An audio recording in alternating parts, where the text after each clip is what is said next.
Alhamdulillahi Rabbil Alamin, والعاقبة للمتقين والصلاة والسلام على سيدنا المرسلين وعلى آله وأصحابه أجمعين أما بعد. Alhamdulillahi Rabbil Alamin, والعاقبة للمتقين. Assalamu alaikum wa rahmatullahi wa barakatuhu. Qadrmenді мұсылман қауымы, бүгін өздеріңізбенен сырапшылдық жайында сөз қозғамақпыз. Әсіресе осы сырапшылдығымыз дәреттегі сырап жайында. Енді қадірменді ағайындар, атамыз қазақта керемет сөз бар, судың да сұрауы бар дегендей.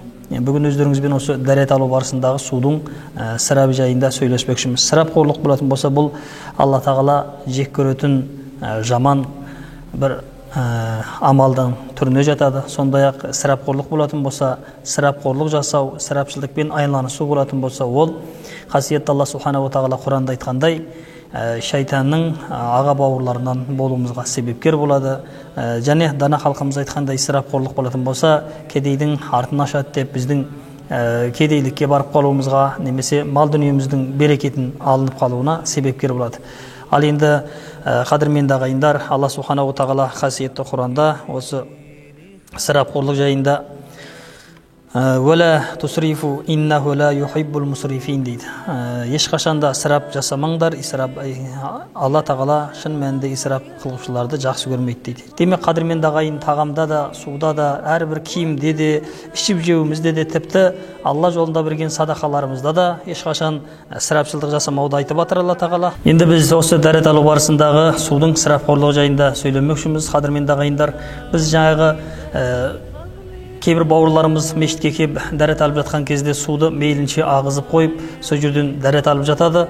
Ал кейбір бауырларымыз суды жаңағы бір ағызып, бір жауып дәрет алып жатады. Бүгін өздеріңізбен осы суды мейлінше ағызып қойып, дәрет алғандағы судың мөлшерінің қаншалықты екендігін, және құманмен, қолшауғымен, немесе суды бір ағызып қайта жауып, осындай суға да сырап етпей көңіл бөліп алғандағы судың мөлшерінің қаншалық екендігін өздеріңізбен көрсететін боламыз. Міне, бисмилля деп біз қазір қолымызды жуып жатырмыз.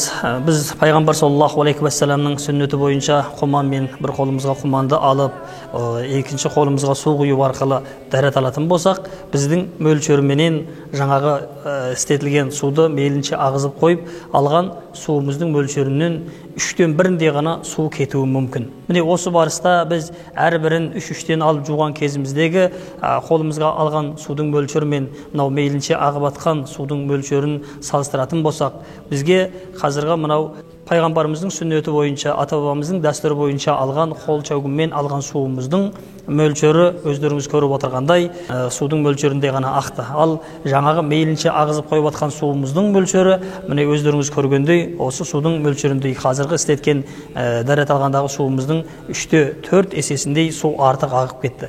Қадірменді ағайын, атамыз қазақ судың да сұрауы бар дегендей, осы ағып кеткен суларымыз біз құлшылық барысында істетіп атқан исраптарымыздың ең үлкені болып табылады. Адам баласы, қадірменді ағайындар, мынау дәрет алған кездегі судан да осыншалық сырап жасап атқан болсақ, пайғамбар саллаллаху алейхи уассаламның хадисінде айтқандай, бүткіл өмірімізде қаншалаған уақыттарымыз біздің сырапқа кетіп жатыр, қаншалаған біздің мал дүниеміз сырапқа кетіп жатыр, қаншалаған біздің құлшылықтарымыз Алла тағаланың құзырында, Алла тағала бізден күткендей, немесе Алла тағала риза болатындай дәрежеде қабыл болмай, керісінше осыншама исраптардың арасында араласып кетіп жатыр.